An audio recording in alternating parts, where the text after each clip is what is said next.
আমি একদিন অটোতে করে যাচ্ছিলাম, সেই অটোর সিটের মধ্যে একটা ফেসবুক অ্যাকাউন্টের নাম লেখা ছিল।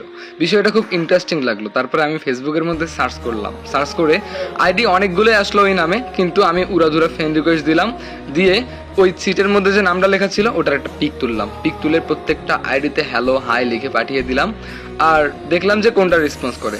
তবে দেখতে দেখতে না অনেকগুলো আইডি চলে আসলো, তবে একটা আইডি খুব তাড়াতাড়ি রিপ্লাই দিল। তারপরে আমি সঙ্গে সঙ্গে পিকটা তুলে পাঠিয়ে দিলাম। এরপরে সে বলল যে আপনি এটা কিসের পিক দিলেন? তখন আমি বললাম এটা হচ্ছে আপনার আইডির নামের পিক, আমি এই সিটের মধ্যে লেখা পেয়েছি তাই আমি আইডি সার্চ করে আপনাকে নক করলাম। তখন আমাকে বললো যে না ভাইয়া সরি আপনার হয়তো বা কোথাও ভুল হচ্ছে, আমি এরকম করে আমার আইডির নাম লিখিনি, হয়তো বা অন্য কেউ লিখছে, আমার নামে অনেক মানুষই তো আছে তাই না? তখন আমি বললাম যে হ্যাঁ হয়তো বা হবে। যাই হোক, 2-3 দিন পর হঠাৎ করে সেই নামের একটা আইডি থেকে রিপ্লাই আসলো। তো তখন আমি মজা করে সেই পিকটা পাঠিয়ে দিলাম। তারপরে সেই পিকটা দেখার সঙ্গে সঙ্গে সেই ব্যক্তিটি অবাক হয়ে গেল। তারপরে আমাকে বললো, ওয়াও আপনি আমার আইডির নামটা এই জায়গায় পেয়েছেন? হ্যাঁ আমি লিখেছিলাম অটোর মধ্যে, আমার মনে আছে। তখন আমি বললাম যে ও আচ্ছা তাহলে আপনি।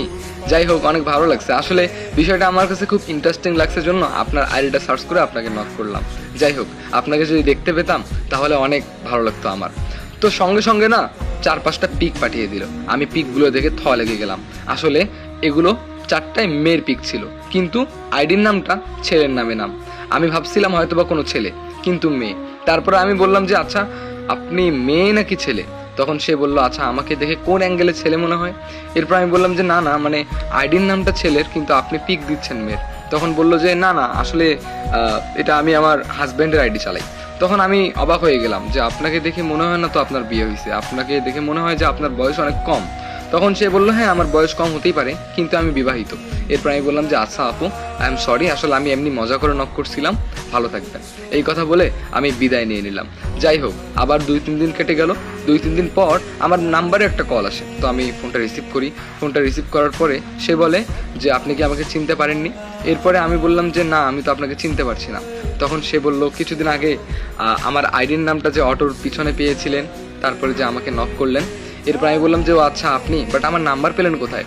তখন সে বলল কেন, আপনার বায়োতে তো আপনার নাম্বার দেওয়া আছে। এরপর আমি বললাম যে ও আচ্ছা এখান থেকে নিয়ে কল দিছেন? তখন সে বলল হ্যাঁ। এরপরে সে আমাকে অনেক কথাবার্তা বললো। তো কথা বলতে বলতে আমি বললাম যে আচ্ছা আপনি আমাকে একটা কথা বলবেন? তখন সে বলল হ্যাঁ কি বলেন। এরপর আমি বললাম দেখুন আপনি আর আমি কথা বলতে বলতে প্রায় 1 ঘন্টা কেটে গেল। আচ্ছা আপনি কি সত্যি বিয়ে করছেন? আর বিবাহিত মানুষ এত কেন সময় দিচ্ছেন আমাকে? আমি বুঝলাম না বিষয়টা। আপনার হাজবেন্ড কোথায়? আপনার হাজবেন্ড কি রাগ করবে না? তখন সে বলল আসলে আপনি একটা গাধা, আমি পড়ি ক্লাস 10-এ আর আমার বিয়ে হবে? পাগল। এই কথা বলে ফোনটা রেখে দিল। আমি অবাক হয়ে গেলাম, মানে কেমন যেন একটা অদ্ভুত রকমের ফিলিংস আমার বুকের ভিতরে কাজ করা শুরু করলো। তবে আমাকে কল দিয়েছিল অ্যাপস দিয়ে, তার কোনো নির্দিষ্ট নাম্বার ছিল না। তারপরে আমি তাকে মেসেজ করলাম, কোনো রিপ্লাই নেই, সিন নেই। তারপরে হঠাৎ করে একদিন সে কোনো রিপ্লাই না দিয়েই তার নাম্বারটাই পাঠাই দিল। তারপরে আমি তার নাম্বারে কল করতাম, কথাবার্তা বলতাম। তবে কথাবার্তা শুধু মজাই করতাম কল দিয়ে, কখনো জিজ্ঞেস করতাম না আপনার বাসা কোথায় কিংবা আপনার নামটা কি, আমি এটা কখনোই জিজ্ঞেস করতাম না। তারপরে একদিন জিজ্ঞেসই করলাম যে আপনার নাম কি? তখন সে বলল আমার নাম রুকাইয়া। এরপর আমি বললাম যে ওয়াও আপনার নাম তো অনেক সুন্দর। তখন সে বলল আপনার নাম কি? এরপরে আমি বললাম আমার নাম আকাশ। তখন সে বলল যে ওয়াও আপনার নামটা অনেক সুন্দর। এরপর আমি বললাম যে আচ্ছা আপনার বাসা কোথায়? তখন সঙ্গে সঙ্গে বলল আমার বাসা রংপুরে। এরপর আমি অবাক হয়ে গেলাম, রংপুর? রংপুর কোন জায়গায়? তখন সে বলল রংপুর কাউনিয়ার মধ্যে। আমি বললাম যে ও আচ্ছা কাউনিয়া, গুড, ভালো। তখন সে বলল কেন, আপনি কি রংপুর চেনেন?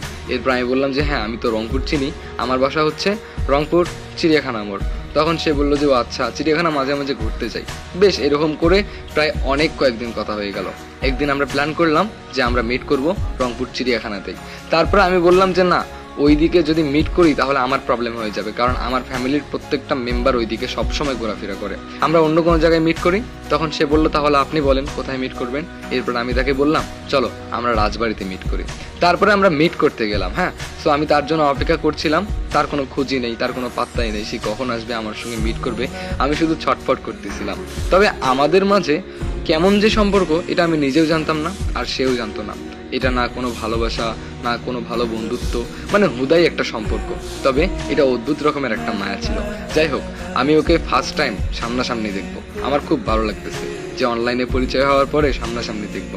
সো অনেকক্ষণ ওয়েট করার পরে দেখতে পেলাম একটা বোরকা পরা মেয়ে এসে অনেকবার ঘোরাঘুরি করতেছে আশেপাশে, এরপরে কল দিচ্ছে। সো যখনই ওই মেয়েটা কানের মধ্যে ফোনটা ধরলো, ঠিক সেই সময় আমার ফোনের মধ্যে কল আসা শুরু হলো। এরপরে কলটা রিসিভ করলাম, তখন দেখতে পেলাম সেই মেয়েটাই বলতেছে, হ্যালো আসসালামু আলাইকুম, কোথায় আপনি? তখন আমি বললাম যে এই যে আপনার পিছনে। তারপরে সে আমার দিকে তাকালো, এরপরে সে আমার দিকে তাকানোর পরে আমার দিকে না এসে সে আস্তে আস্তে পিছোতে লাগলো। আমি অবাক হয়ে গেলাম, বললাম যে আপনি পিছিয়ে যাচ্ছেন কেন?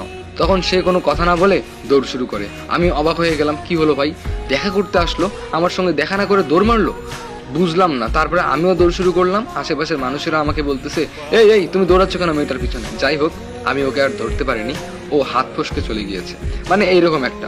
তবে আমি অনেকটাই অবাক যে এটা কি হলো, তার সঙ্গে আমি ফার্স্ট টাইম দেখা করতে আসলাম, কোথায় সে কথা বলবে না বলবে, আমরা খাবো দাবো আড্ডা দিব, সে আমাকে দেখে দৌড় দিয়ে চলে গেল।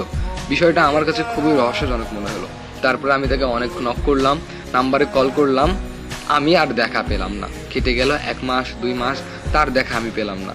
একদিন আমাদের বাসায় অনেক আত্মীয় আসলো। তো গাইস, এটা হলো পার্ট 1। সো বলো পার্ট 1টি কেমন লাগলো, আর পার্ট 2 কারা কারা চাও অবশ্যই কমেন্ট করে জানাবে, আর আমাকে ফলো করে পাশে থাকবে। আমি খুব তাড়াতাড়ি পার্ট 2টা দিয়ে দিব। ওকে, সবাই ভালো থাকো, সুস্থ থাকো, আল্লাহ হাফেজ।